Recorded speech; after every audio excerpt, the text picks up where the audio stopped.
Boa tarde, pessoal. O meu nome é Rafael. Eu vou estar apresentando meu TCC na área de Mecânica dos Sólidos do curso de Engenharia Mecânica da URGS. Então, vamos lá. O título do meu trabalho é o controle de vibrações de um edifício alto submetido a vento através do uso de um amortecedor de massa sintonizado, um TMD. Deixa eu só sair da frente aqui. Então, a motivação para o meu trabalho é a demanda crescente por edifícios cada vez mais altos nas grandes cidades, né?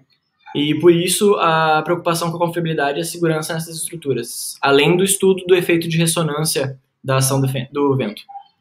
Então, o objetivo acaba sendo desenvolver uma rotina computacional para realizar um estudo comparativo entre as diferentes modelagens do vento e um estudo comparativo entre as respostas estática, dinâmica e amortecida da estrutura frente a essa solicitação. Então, eu trago um pensamento do Alan Davenport, que era um professor e referência na engenharia do vento.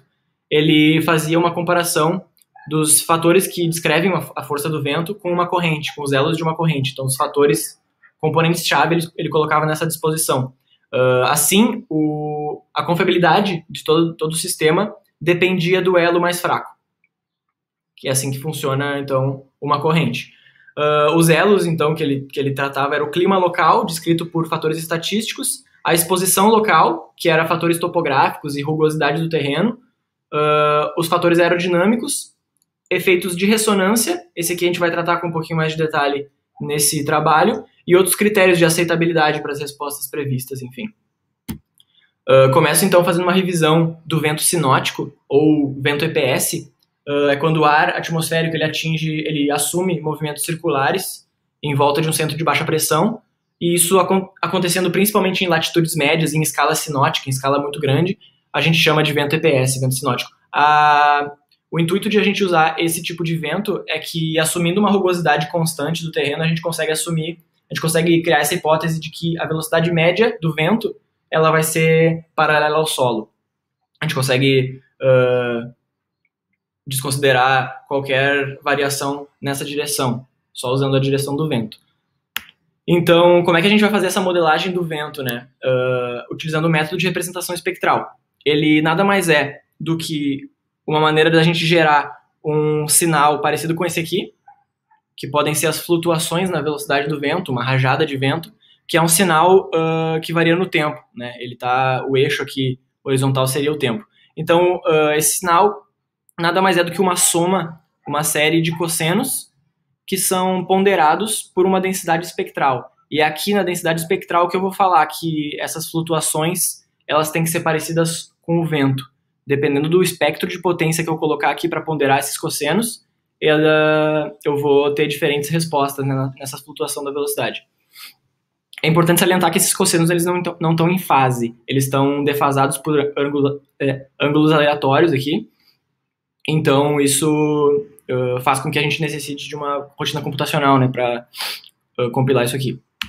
Então, os espectros que eu vou utilizar, que são os mais utilizados na engenharia do vento, é o de Davenport, o de Harris e o de Kaimal. As equações dele estão descritas aqui, depois eu ploto eles num gráfico para mostrar melhor no decorrer da apresentação.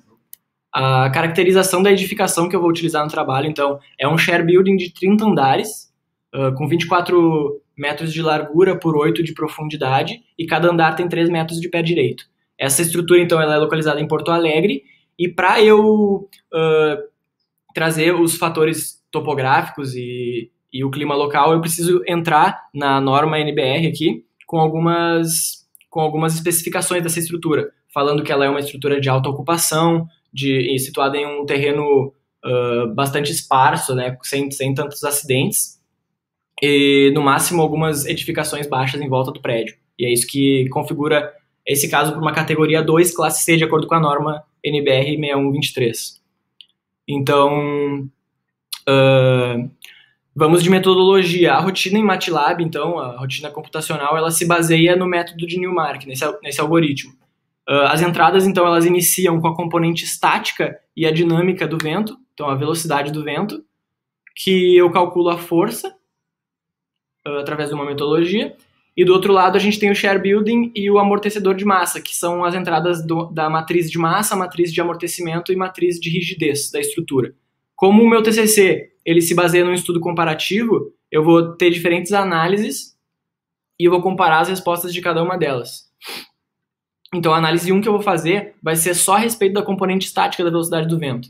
Eu vou calcular só uma força estática e eu não preciso nem utilizar o método de Newmark. Só dividindo a força pela rigidez, eu já consigo calcular os deslocamentos da minha estrutura sem variar no tempo. É um deslocamento fixo, como se a força fosse estática. Então, a segunda análise, eu já vou utilizar as flutuações da velocidade e, com isso, eu vou colocar no método de Newmark, eu já vou ter uma resposta oscilatória com o tempo do deslocamento lateral da minha estrutura.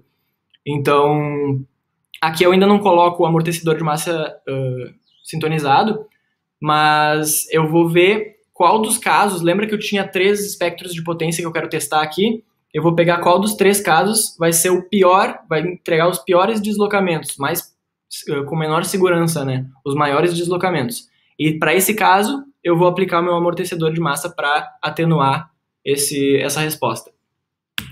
Então, a análise 3 vai ser essa atenuação utilizando o TMD.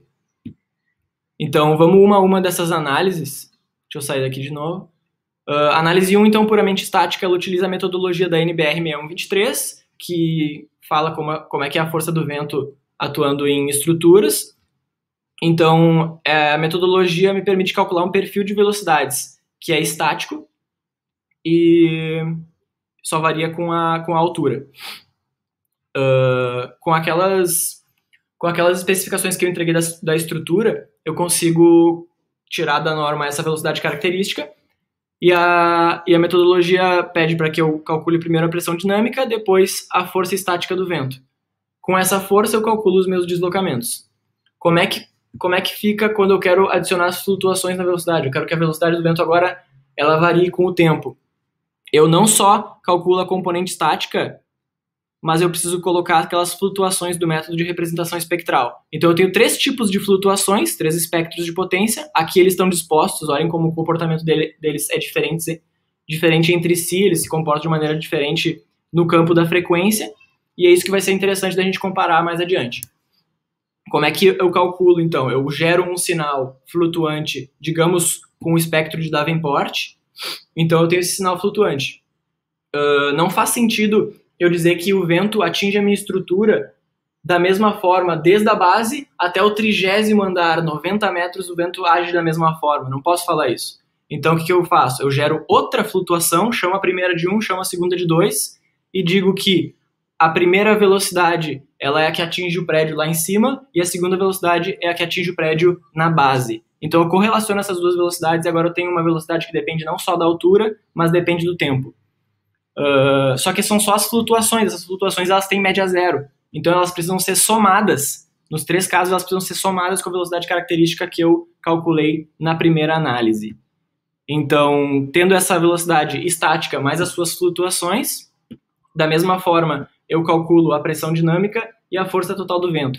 Esse desenho aqui eu tomei um pouco de liberdade criativa para tentar ilustrar para vocês que agora não só a gente tem um perfil de velocidade característica, mas ele tem oscilações, né? E que variam, então, desde a base do prédio até lá em cima. Então, a resposta dinâmica, utilizando então o método de Newmark para calcular, eu coloco aqui, disponho só a do último andar, só por questões de visualização, tá? Para os 3 casos, Davenport, Harris e Kaimal, eu tenho a força dinâmica atuando da rajada do vento na estrutura. As 3 são bem distintas umas das outras e elas causam respostas bem distintas também. Se a gente compara os máximos, os pontos máximos aqui, eu vou mostrar para vocês que o Kaimal, o espectro de Kaimal, ele fornece o deslocamento mais alto. Então, se eu faço essa comparação, aqui eu estou dispondo mais do que um andar, né? O 5º andar, o 15º e o 30º andar. Vocês podem ver que a análise estática, ela me fornecia no máximo, lá no último andar, 12 centímetros de deslocamento lateral no edifício. 12 centímetros. Enquanto lá o Kaimal, que eu falei que era o que fornecia os maiores deslocamentos laterais, quase 46 centímetros. Então, se eu faço essa razão do Kaimal até a análise 1 estática, eu tenho 3,7 vezes maior esse valor do que esse. Então, é bastante diferença, é bem expressiva essa diferença. E nos outros aqui não diminui muito, né? Fica 3,4, 3,6 nesses andares aqui que eu mostro para vocês. Então, a gente vai usar a resposta dinâmica amortecida no espectro, nos resultados provenientes do espectro de Kaimal, que forneceram os maiores deslocamentos. Como é que eu vou fazer isso? Eu vou aplicar um amortecedor de massa com 5% da massa da estrutura, sintonizado no primeiro modo de vibração, que é o que produz as maiores oscilações, maior intensidade, maior amplitude, e eu vou instalar ele no último andar, tá? Calculando, então, de novo pelo método de Newmark, eu obtenho essas respostas aqui. O deslocamento no último andar, então, com e sem o TMD. Em azul ele está não amortecido, e em vermelho eu mostro o resultado amortecido, com o TMD no último andar. E à direita aqui eu mostro o deslocamento do próprio amortecedor, que tem um deslocamento máximo de 66 centímetros, 0,657 metros. Então, comparando esses resultados, a gente consegue ver ali, ó, de novo, quinto andar, 15º e 30º, a gente tem que, sem TMD, eu tinha os 45 centímetros, 46 centímetros, e eles foram para 28 centímetros no último andar. Uma redução de quase 38%, né, na amplitude no deslocamento. Então, o que acontece é, aqui eu utilizei um amortecedor não otimizado numericamente. Então, fazendo alguns testes, eu pessoalmente fiz alguns testes sem uma otimização muito formal, eu facilmente atingi 70%, 80% de redução nesses deslocamentos. Então, aqui, nesse slide especificamente, tem bastante oportunidade para futuros trabalhos através de uma otimização numérica de um amortecedor de massa aí. Pode melhorar esse resultado, mas a redução com esse amortecedor de projeto bem simples já chegou a quase 40% aí. Então, as conclusões que a gente pode tirar desse estudo é que os efeitos de ressonância se mostram bem significativos e atingem valores de deslocamento 3 vezes maior. Mostrei para vocês que chega a quase 4 vezes maior que o previsto pela norma, né? Que é somente estática.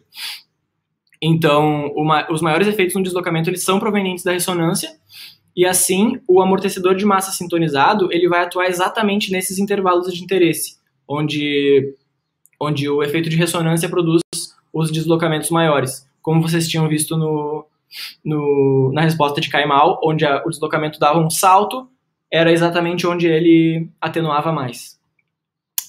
E é isso aí, muito obrigado pela atenção de todos e uma boa tarde.